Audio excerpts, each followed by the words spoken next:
जय हिंद दोस्तों, एक बार फिर आपका आरजेड अनअकैडमी में आपका स्वागत है। पिछले वीडियो में मैंने आप लोग को तुलना के महा कॉन्सेप्ट से रूबरू कराया था, लेकिन उसमें मैंने जो है तुलना के महा कॉन्सेप्ट को समझाया था। उसमें जो प्रतिशत वैल्यू मैंने लिया था वो पूर्णांक प्रतिशत लिया था, जैसे 10%, 20%। जैसे ए बी से 10% अधिक है तो ए और बी के बीच का अनुपात बताइए, ए बी से 20% अधिक है तो ए और बी का अनुपात बताइए।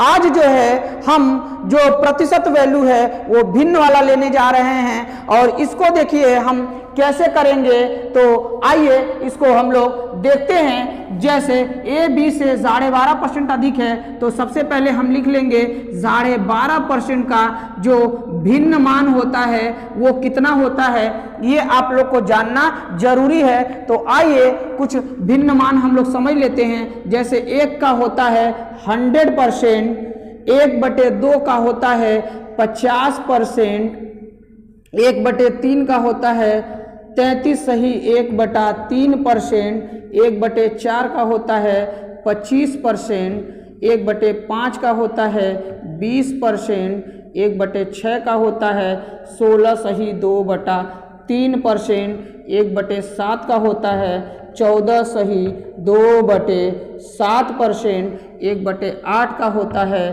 12 सही 1/2%, 1/9 का होता है 1/9 का होता है 11 सही 1/9%, 1/10 का होता है आपका 1/10 का जो है हम निकाल लेंगे 1/10 का ये होता है 10%। इसको अब जो है थोड़ा सा हम ऐसे पढ़ते हैं 100% का भिन्न मान 1, 50% का भिन्न मान 1/2, 33 से 1/3% का भिन्न मान 1/3। इस तरह से करके आप चीज़ों को देख लेते हैं। तो यहाँ से 12.5% है तो 12.5% का मान है 1/8। यहाँ से देखिए ये जो हमारा 12.5% है अधिक है। अब हम इतना लिखने के बाद हम ये डाटा पढ़ते हैं, ए बी से 12.5% अधिक है तो यहाँ तुलना किससे हो रहा है, बी से। और आपको पिछले वीडियो में ही मैंने बताया था जिससे तुलना हो वो नीचे होता है। आप चाहे तो मेरा पिछला वीडियो देख सकते हैं, जो कि इस ऊपर आई बटन पे आप क्लिक करके देख सकते हैं। यहाँ पे देखिए आपको पहले ही पता है जिससे तुलना हो वो नीचे, और यहाँ पे तुलना किससे हो रहा है, बी से। और आपको पता है यहाँ नीचे कौन सा डाटा है, 8। इसका मतलब ये नीचे वाला डाटा बी हो गया। और यहाँ पे कह रहा है अधिक, अधिक यानी 12.5% अधिक, तो ये जो वैल्यू है ये अधिक बताता है।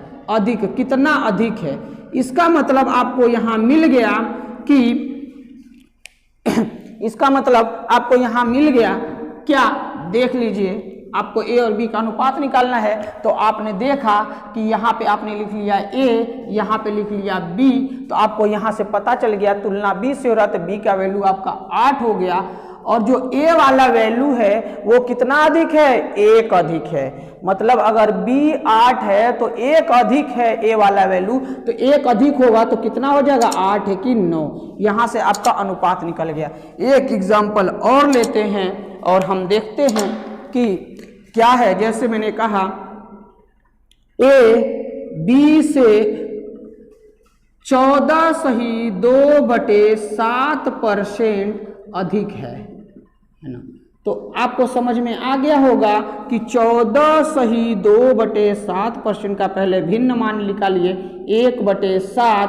तुलना बी से हो रहा था, आपको पकड़ में आ गया। यहाँ पे लिख लिए ए संबंधी बी, बी आपका 7 हो गया। ए कितना हो गया, 1 अधिक, तो 7 में 1 जोड़ दीजिए, ये हमारा आ गया 8। तो अनुपात आ गया 8 संबंधी 7। अब आप ये सवाल कर सकते हैं कि ये सब निकालने का मकसद क्या है, फायदा क्या है सवालों में। तो दोस्तों इसका बहुत बड़ा फायदा है। इसको क्वेश्चंस कैसे करते हैं, जैसे इसी में क्वेश्चंस आगे बढ़ा सकता है, कह सकता है यदि b का मान 210 है तो a का मान बताएं, a का मान। तो यहां देखिए b का मान, ये नकली मान है, b का मान कितना दिया है, 210। तो आप देखेंगे चूंकि ऐसे लिख सकते हैं आप, चूंकि 7 का मान, ये नकली मान है 7 का असली मान दिया है 210, तो आपको निकालना है कितना, 8 का मान। तो जब 8 का मान निकालेंगे तो ये इसका जाके इसमें मल्टीप्लाई हो जाता है, ये नीचे आ जाता है, तो ये हो जाएगा 8 गुणे 210/7। यहाँ से काट देंगे 7 तरीके के 0, 8 का मल्टीप्लाई हो जाएगा तो ये आ जाएगा 240। यही छोटा सा कॉन्सेप्ट था, जिसने यह समझ लिया उसका पूरा काम बन गया। आइए कुछ और एग्जाम्पल के माध्यम से इसको और क्लियर करते हैं। जैसे मैंने कहा कि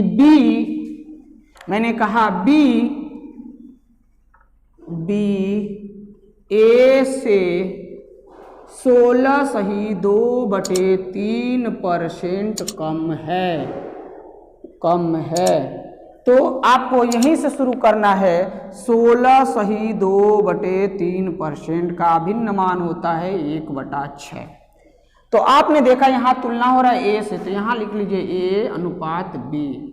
तो जब आप देख रहे हैं ए से तुलना हो रहा है तो ए वाला हो गया 6, और क्या है, कम है। कौन कम है, बी। किस से, ए से। तो यहाँ देखने से पता चले ये कम है तो ये वाला वैल्यू क्या बताएगा, कम बताएगा, और ये हो गया 6। तो यानी कि बी वाला वैल्यू कितना हो गया, 5 हो गया। ये हमारा अनुपात आ गया। इसी में क्वेश्चन आगे बढ़ा सकता था, कह सकता था यदि बी का मान सपोज 155 है तो ए बराबर क्या होगा। तो आप लिख सकते हैं बी बराबर 155। तो कितना टाइम्स है, अगर ये नहीं समझ में आ रहा है तो ऐसे देख लीजिए, 5 का मान दिया है, जो कि 5 हमारा नकली मान है, तो ये दे दिया 155। इसलिए हमें निकालना है 6 का मान। तो 6 का मान डायरेक्ट भी निकाल सकते हैं। आपका क्या हो जाएगा, इसका इसमें मल्टीप्लाई हो जाता है, 6 गुणे 155, और ये हमारा नीचे आ जाता है 5। काट देंगे, 5 3 15, 5 1 में 5, 6 का मल्टीप्लाई, 6 में 6, 6 के 18, ये हमारा आंसर आ गया 186।